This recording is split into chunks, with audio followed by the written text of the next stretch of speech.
and welcome to Style Syndicate. I'm your host, Lindwes Tole, and I'll be bringing you your entertainment and lifestyle news. Here's what you can expect from this week's episode.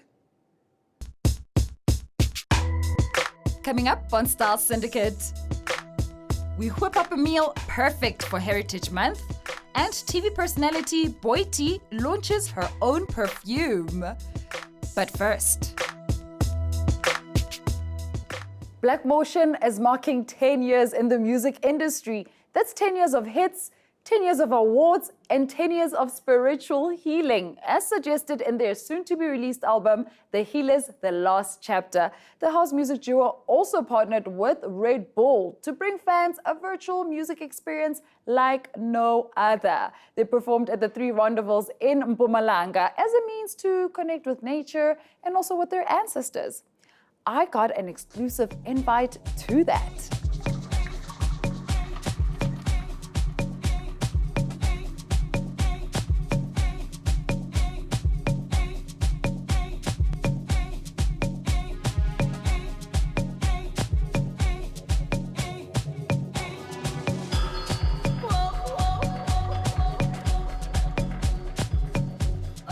Congrats, 10 years, guys. Can you believe it? 10 years already. 10 years. It's, man, celebrating 10 years of Black Motion with Red Bull Rendezvous. And man, it's just a crazy thing. We performing together for the first time outside on a mountain. And it's been the dream also pushed by Red Bull. I like that also it's in September, Heritage Month, and on top of that, it's also celebrating tourism and bringing us here. Why matter the rendezvous? Look at the view. Like, come on, like, who don't want to be there, experience this place? So for us, I think it connects with our music, like the drums and then taba, mama. So when I story behind this concept, so like, spirituality, we feel like we're closer to God, especially delivering the new music, the healers.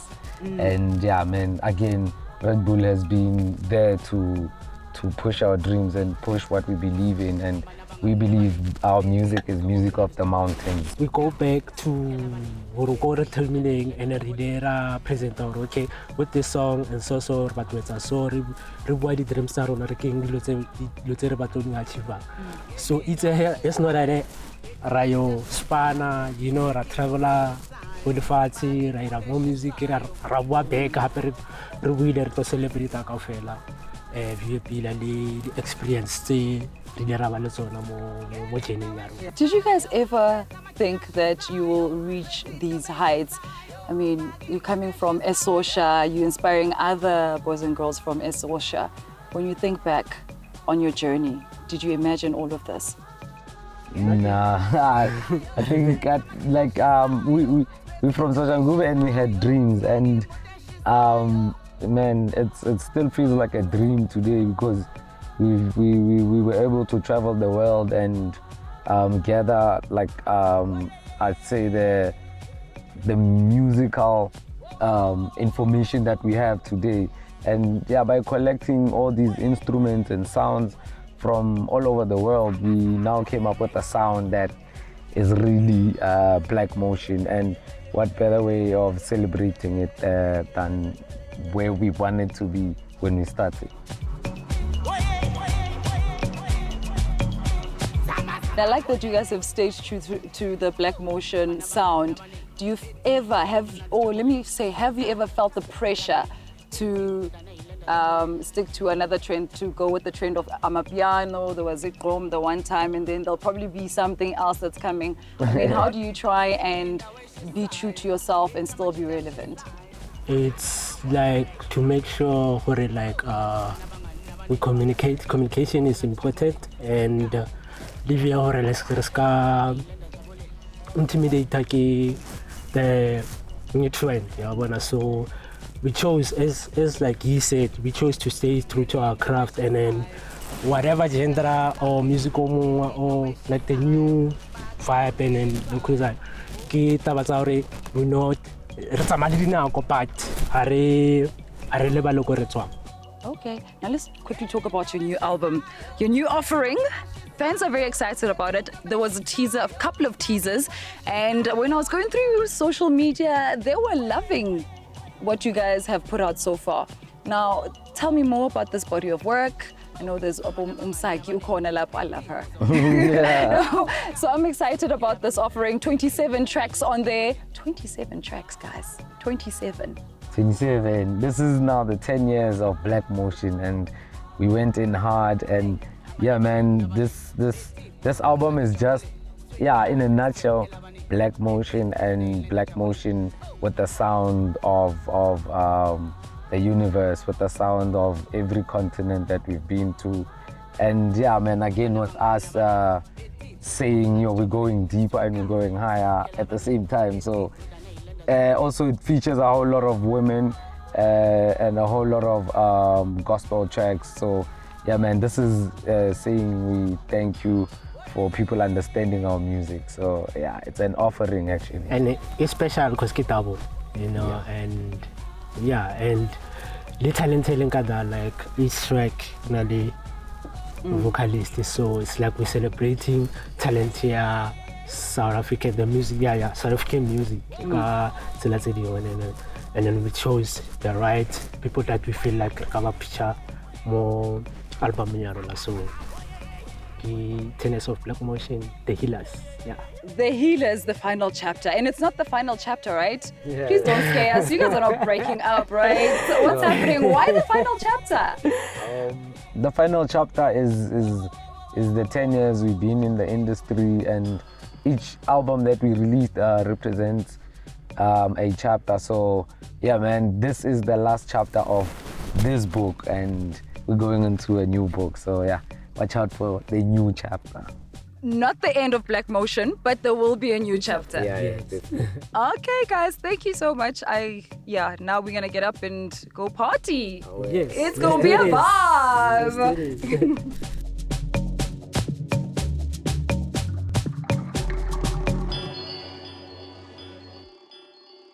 Both the album and that event will be launching on Heritage Day.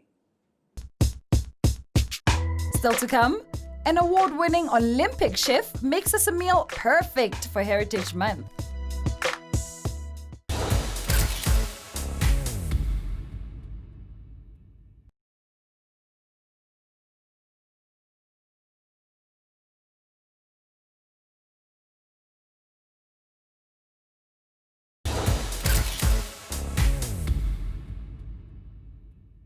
This week, I'm at the glamorous African Pride Melrose Arch Autograph Collection to meet up with award-winning chef Andrian Vigus-Brown. In fact, he's an Olympic chef.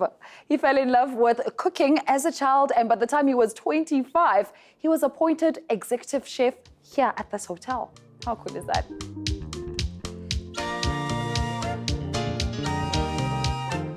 So at the hotel, we've got a dish. It's our braised beef short rib. It's nothing pure of heritage. So we're going to take that, make it exactly like nothing else, and give a dish that speaks to South Africa. Oh, nice. This looks really good. I see some of it has been prepared, so now you're showing me how to plate it. Yes, definitely. So everything has been prepared so we can plate it. Everything's nice and piping hot. Once we're done, typically this would be on the pass of the kitchen. It would go to the guests and we'll never see that plate again. You never see the place again. We don't want to see it again. All right, cool. And how long does it take you to make this? It looks so delicious, and I'm pretty sure it's very soft. It's very soft. That short rib has been cooking at about 140 degrees for 6 hours. Then we take it to 180 for another 2.5 hours. That's a whole So day. it's nearly a whole day.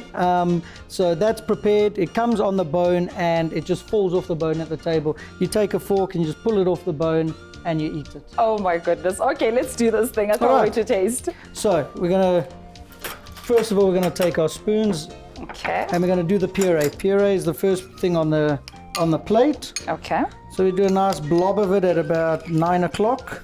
Okay.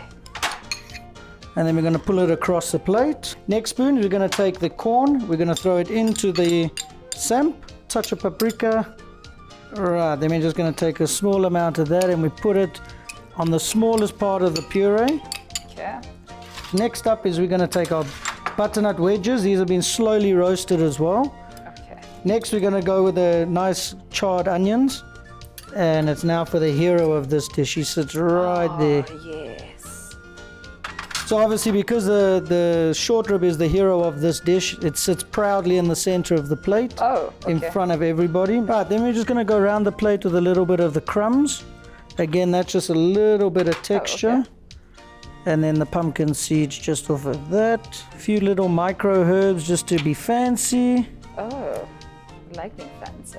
Then it's the finishing. Once the sauce goes on, the plate becomes the waiter's. And then that's it. That's the beautiful braised beef short rib. Okay. Nguni beef highlighted through and through because we don't alter those flavors. We don't overly spice it. We want the beef to speak. Some like samp that. and a parsnip puree. So this is our second dish, the chicken supreme. Chicken supreme. So basically, if you go back to chicken pap and beans, we're just doing it a little bit differently. We've got some lovely morojo as well. But as we're plating, I'll just go through all the touch points because again, everything's a little bit unique. Interesting. Okay, let's do it. And on this one, we're going to start at 12 o'clock. Okay, then we're going to get our lovely morojo. Lots of garlic in there, little bit of paprika as well. Plus, we've also put a bit of the cooking sauce in there so that we get that flavor profile throughout. Okay, then our first piece of chicken to go on top of that. And obviously plating is very subjective, so you can just, as you feel it, you just put it down.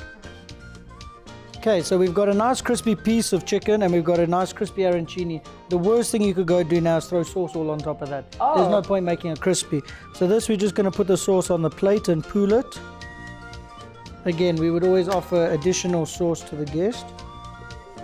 Then we've got the dehydrated spinach or morojo. Then we've got a lovely garlic foam, which we'll just put on top of the sauce.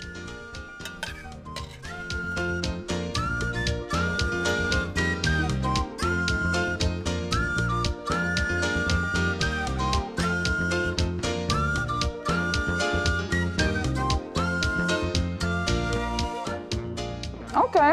You know your menu very well, of course, executive chef. Yeah. And it's quite interesting having been an executive chef from the age of 25 and you're 30 now. That was very young. Do you get that a lot though? Executive chefs at these types of places? I would say it's not your most common. You've got to obviously have a management team that believe in what you do. You've got to prove yourself because there are vastly senior people in the industry already that could be going for that position. And naturally to a management team it would be, but he can't do what they can do. Fortunately for me, I started in as a semi-assistant manager position and I worked my way up. And now you're also an Olympic chef. What does that mean? So you have Springboks in rugby. We've got the national culinary team for South Africa. I'm one of the members. We just came back from the Olympics in February, I think it was. So we are the Springboks of food. That's what we call ourselves. And we represent the greater chefs community at the eNCA Culinary Olympics. So interesting. Yeah, no one knows it. So now you know it. No, It is I know. an Olympic team for chefs. You get bragging rights at a dinner table. Well, we don't use it because no one likes a smart person at a dinner table. You don't want to be that person that, oh, I don't like this, I don't like that. No. And I like that you also like giving back. And you've been involved in a number of projects for some time now, and the latest being Chefs with Compassion. I joined with Chefs with Compassion just before lockdown because there was a good knowledge that all the food that the markets hold, the shops are closed. No one can buy that food. The hotels are closed. That food is just going to go to waste. So instead of it going to waste, a group of chefs got together and Chefs with Compassion was born, cooking in everybody's kitchens that we could find and getting all that produce that was going to go to the bins or get wasted or go moldy and making nourishing food for people. And up until a few weeks ago, we just reached the 1 million meals made mark, which is huge. If you think of, we've made 1 million meals out of food that would have gone to waste.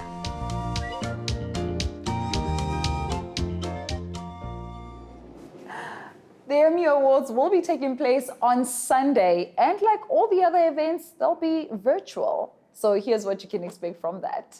Music, please. And that means Monday morning at 2 a.m. for us here in South Africa. Quite different. Celebrate TV's biggest night. This battle for TV supremacy will be hosted by Jimmy Kimmel. How will we pull it off this year? I don't know. Superhero limited series Watchmen was a big winner at the recent TV Critic Awards and is expected to do just as well at the Emmys. It's currently leading the way with 26 nominations. It stars Regina King and was one of the most critically acclaimed TV shows of 2019. Not so far behind is the marvelous Mrs. Maisel, Ozark, and Succession. Focused. It's like no job. Other fan favorites include Insecure, which gives us a hilarious look into the everyday lives of 20-something-year-old black women living in Los Angeles. Critics have described the show as sharp and witty. It stars Issa Rae and Nigerian actress Yvonne Orji. What's the problem? Because I don't hear it. Oh, and fun fact. Our very own Kimberley-born fashion designer Tebe Magugu made an outfit for the show. How cool. Just like Insecure, Killing Eve has 8 nods. It's a dark comedy about a bored Secret Service desk employee who becomes obsessed with a female assassin. It stars Sandra Oh and Jodie Comer. And let's not forget about our very own Trevor Noah. The Daily Show earned 6 nominations. Up next on Style Syndicate, Boity invites us over to her perfume launch.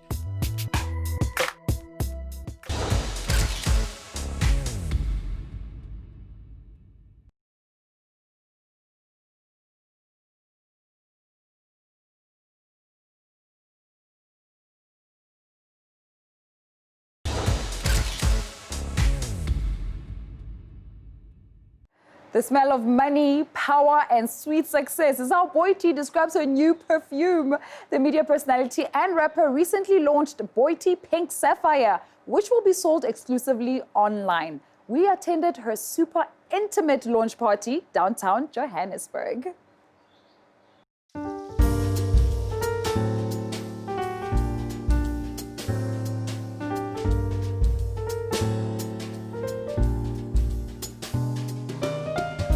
So Boity, thank you for inviting us. And let me first start off by saying congratulations on having your own perfume. Dude, thank you. How do you even decide on what type of smell you want? I can imagine, is it not even an overwhelming process? No, it's not actually.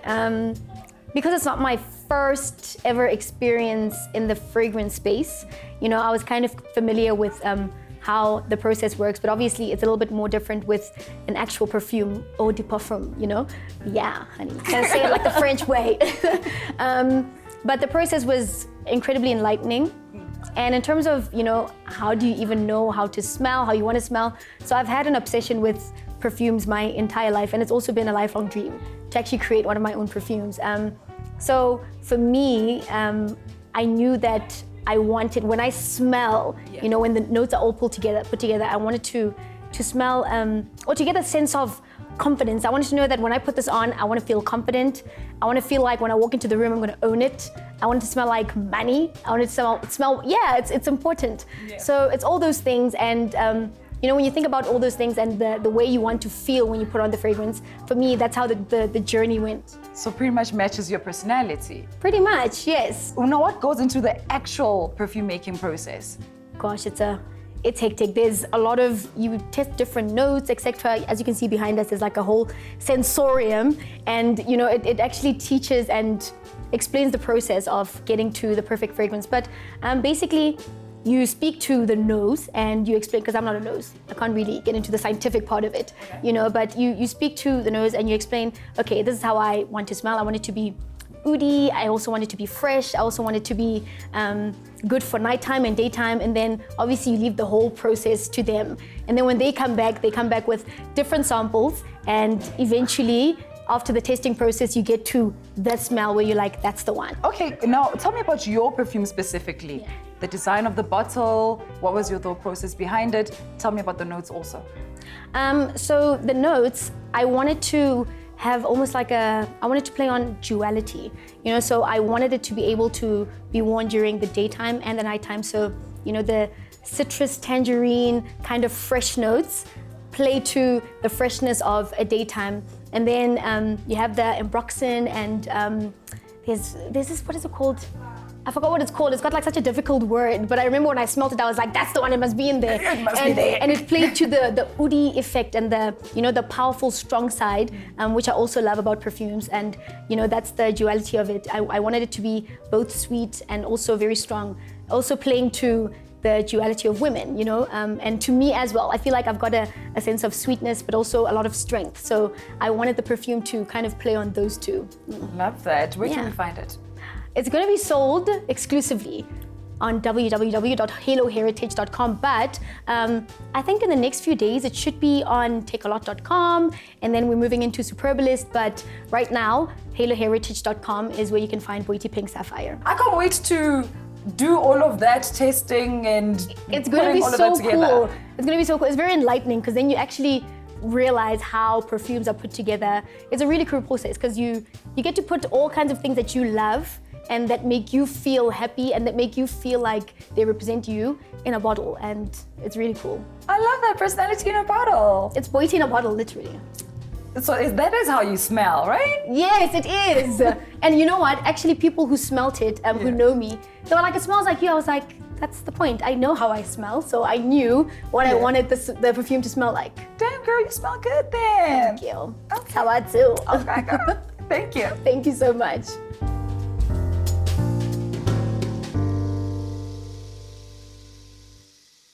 Let's take a look at what else has been happening in the world of entertainment. Once upon a time, this was my makeshift refuge, a place to lay my head. eNCA's Durban-based reporter Mawande Keswa has made us proud. His short film Living Proof won the international filmmaking competition Music Bed Challenge. It was shot in one day and edited within a week. The film Living Proof really was about a man's search for a better life, and that better life for him was going to come through him putting everything on the line for an education. He left home, traveled to Durban, where he used the last of his money to register at UNISA to study and fulfill his dream of becoming an accountant. So for us, we were very proud to be recognized through this international competition and also be able to raise the South African flag high. The film garnered a lot of support and a lot of attention from the global market. The competition celebrates creatives across the globe who tell stories that have an impact on culture and the economy. The little man that I had to buy food. The organizers feel that filmmakers have the ability and power to shape the way that people perceive the world around them and also make them feel a certain way. For a higher certificate in economics. With South Africa's unemployment sitting at just over 30%, Mawande says he wanted to bring about hope and encourage the youth to do something that can change their situation. When the world found out about me, about my story. All right, that's it from me. Thank you for joining me, and please do go to our social media pages. On Instagram, it is @StyleSyndicate_SA. On Twitter, it's @StyleSyndicate_. Thank you for joining me, and I'll see you again soon. Take care.